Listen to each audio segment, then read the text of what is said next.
Hello students, myself Payal Agarwal. Today our topic is type of agriculture. इस video में हम आपको agriculture के टाइप्स को एक्सप्लेन करेंगे. On the basis of land available for the cultivation, agriculture can be intensive और small pieces of land और extensive on the large farm. देखिए, जो इंटेंसिव होता है उसमें क्या होता है, स्मॉल पीस होता है लैंड का, ठीक है, और एक्सटेंसिव में लार्ज फार्म्स होते हैं. On the basis of aim of cultivation, there are mainly two type of agriculture. जो एग्रीकल्चर होती है वो मेनली टू टाइप से होती है. फर्स्ट होता है सबस्टेंस और नेक्स्ट होता है commercial. Second commercial. We will look of these two category in detail. यहाँ पर हम क्या करेंगे, इसको डिटेल में पढ़ेंगे. मीन्स जो आपका एग्रीकल्चर होता है, जो हम कल्टिवेशन करते हैं, ठीक है, ये टू टाइप्स के होते हैं. एग्रीकल्चर आपका फर्स्ट होता है आपका सबस्टेंस एंड नेक्स्ट सेकंड होता है आपका कॉमर्शियल. ठीक है, इसकी टू कैटेगरीज होती हैं.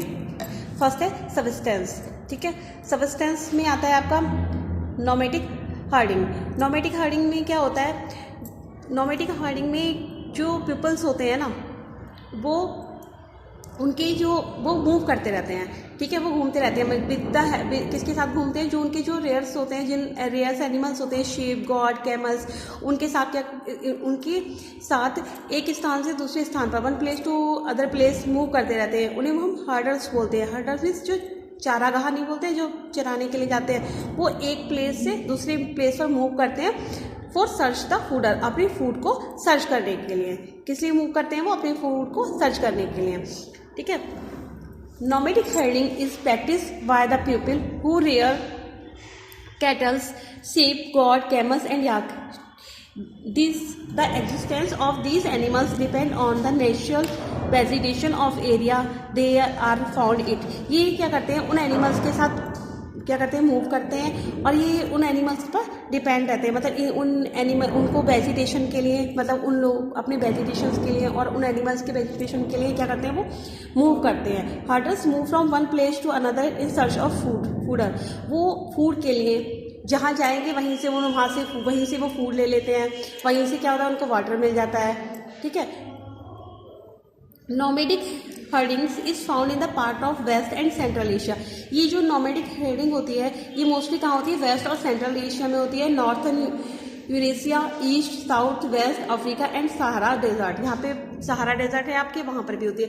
यहाँ पे लोग क्या करते हैं, कुछ एनिमल्स को पाल लेते हैं और उनके साथ मूव करते रहते हैं, मतलब उनको चराने के लिए ले जाते हैं. तो जहाँ वो लोग जाते हैं वहीं पर वो अपना ईट करते हैं. वहीं पे जो एनिमल्स होते हैं वो ग्रास वगैरह को ईट कर लेते हैं और वहीं से उन्हें वाटर प्रोवाइड हो जाता है. इसी बोलते हैं आप नोमेडिक हर्डिंग. नेक्स्ट होता है शिफ्ट कल्टिवेशन. शिफ्ट कल्टिवेशन में क्या होता है, शिफ्ट कल्टिवेशन में जो है, शिफ्ट कल्टिवेशन में आप क्या होता है, जैसे कि कुछ एरियाज़ होते हैं जहाँ पर बहुत सारे पेड़ वगैरह होते हैं. ठीक है, ट्रीज़ होते हैं बहुत ज़्यादा. तो जैसे आपके फॉरेस्ट हो गए, तो वहाँ पर क्या करते हैं, उन फॉरेस्ट में से जो ट्रीज़ होते हैं ना, उन्हें कट कर दिया जाता है. उन ट्रीज़ को कट करने के बाद उसके जो ट्रीज़ के जो नीचे रूट्स वगैरह रह जाती हैं, उनको क्या कर देते हैं, जला देते हैं. उनको जलाने के बाद जो उसकी राख बचती है ना, आश बचती है, उसको क्या होता है, वो मिट्टी में मिल जाती है, वो सॉइल में मिक्स हो जाती है. फिर उस पर क्या होता है, कुछ फसलें उगाई जाती है, कुछ क्रॉप्स ग्रो की जाती है, जैसे आपकी मेज़ हो गई. ठीक है, इस टाइप की कुछ फसलें उगाई जाती हैं. ठीक है, तो उसमें क्या होता है, शिफ्टिंग हो जाती है कल्टिवेशन की. ऐसा हम पहले भी यूज़ किया जाता था, एंशिएंट टाइम्स में पीपल्स इसी टाइप से यूज़ करते थे.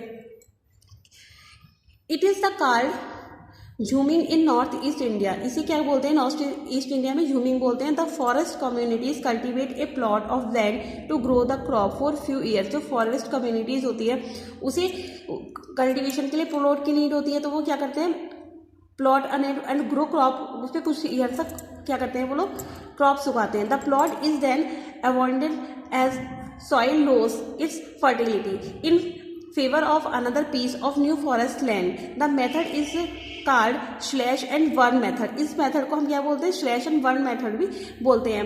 मतलब इसमें क्या होता है कि इसमें कुछ समय तक क्या होता है, हम कुछ टाइम तक क्रॉप्स उगाते हैं, तो जो उसकी फर्टिलिटी होती है ना, उपजाऊ जो होती है भूमि, तो उसकी वो फर्टिलिटी कम हो जाती है. तो उसके लिए उसके बाद उसे जो आपकी लैंड होती है उसको छोड़ दिया जाता है. मतलब कुछ टाइम तक उस पर जो होता है एग्रीकल्चर करते हैं, मतलब कुछ क्रॉप उगाई जाती है, ग्रो की जाती है, फिर उसको फिर से छोड़ दिया जाता है. तो इसको हम स्लैश एंड बर्न का मेथड भी बोलते हैं.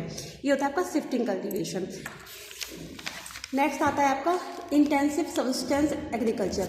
इंटेंसिव सबस्टेंस एग्रीकल्चर में क्या होता है, कि इसमें जो पीपल्स होते हैं ना उनके पास कुछ ही एरिया होता है, कुछ जैसे आपके यहाँ ब्लेज में होता है ना कि किसी के पास 1 बीघा जगह है, किसी के पास 2 बीघे जगह है, ठीक है। इस तरीके से कुछ एरिया होता है उनके पास लैंड का, तो वो उसमें वर्क करते हैं, ठीक है। स्मॉल स्केल पर वर्क किया जाता है। वो लोग बस अपने खाने के लिए जो अनाज होता है उसे ग्रो करते हैं, उससे ज़्यादा वो अनाज ग्रो नहीं कर पाते। और वो मोस्टली जैसे घर में जितने लोग हैं वही लोग वर्क करते हैं, कुछ मशीन वगैरह का यूज़ नहीं करते हैं, ठीक है। जैसे कि वो किसान होते हैं ना, जो आपने देखा आपके नेबर्स होंगे या आपके यहाँ भी आप लोग भी फार्मर्स होंगे। जब धान लगाने का सीज़न आता है तो क्या होता है, घर के ही सभी लोग धान लगाने के लिए चले जाते हैं और 2-3 बीघा जगह होती है उन लोगों के पास, उसमें धान लगाते हैं। और मतलब वो उस जो भी वो अनाज उगाते हैं ना वो अपने खाने के लिए उगाते हैं, उसको सेल नहीं करते हैं। वो इतना मटेरियल नहीं होता, उनको जो आउटपुट मिलता है मतलब इतना ग्रेन्स नहीं मिल पाता है कि जिससे वो सेल कर सके। तो वो केवल उस इंटेंसिव सब्सटेंस में क्या होता है, वो केवल अपने खाने के लिए ही उगाते हैं उसमें। तो the approach of agriculture activity also prevails in the tropical countries in the monsoon region. ये इस टाइप की जो एग्रीकल्चर एक्टिविटीज़ होती है वो कहाँ होती है, जो मानसून सीजन होता है। The farmers however get high yield per hectare by using the fertiliser on a fertile soil in ensure good yields. मतलब जो कुछ हेक्टेयर्स की जो जगह होती है वहाँ पर क्या करते हैं, वो फर्टिलाइजर्स का यूज़ करते हैं और वहाँ की जो सॉइल्स होती है उसको फर्टाइल करके अपना जो भी उनको वहाँ पे ग्रो करना होता है वो ग्रो करते हैं। The crop grown includes rice, wheats, maize, pulse, oil seeds and other. और जो भी उनको क्रॉप्स जो होती है उसमें ग्रो करनी होती है, जैसे आपके यहाँ देखा है आपने कुछ एरिया होते हैं वहाँ पे लोग प्लेस करते हैं, मतलब लौकी, तोरई इस टाइप से भी उगाते हैं, ठीक है।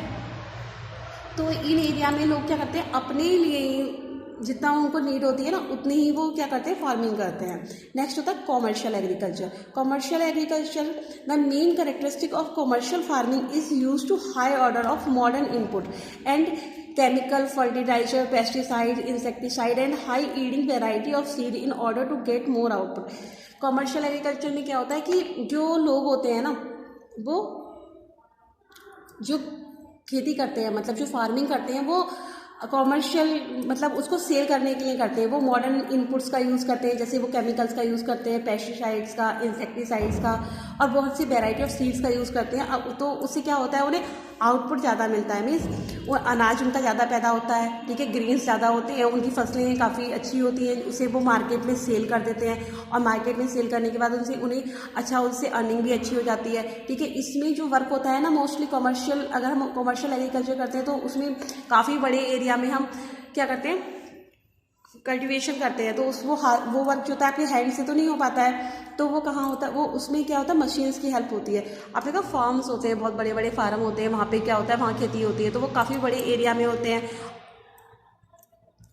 इन commercial farming crops are grown and animals are rear for the sale in market.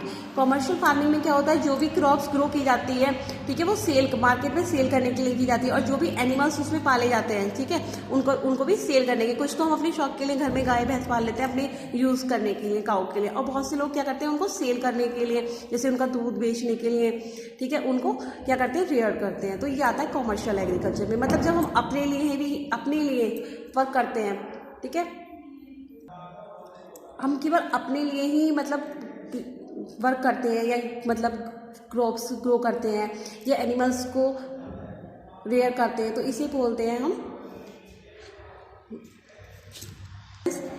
Subsistence agriculture. और जब हम क्रॉप्स को जो है सेल करने के लिए, एनिमल्स को सेल करने के लिए उनको रेयर करते हैं या क्रॉप को ग्रो करते हैं, तो इसे बोलते हैं हम कॉमर्शियल एग्रीकल्चर, ठीक है। नेक्स्ट वीडियो में हम आपको कॉमर्शियल एग्रीकल्चर की जो पार्ट है उसको एक्सप्लेन करेंगे। Thank you.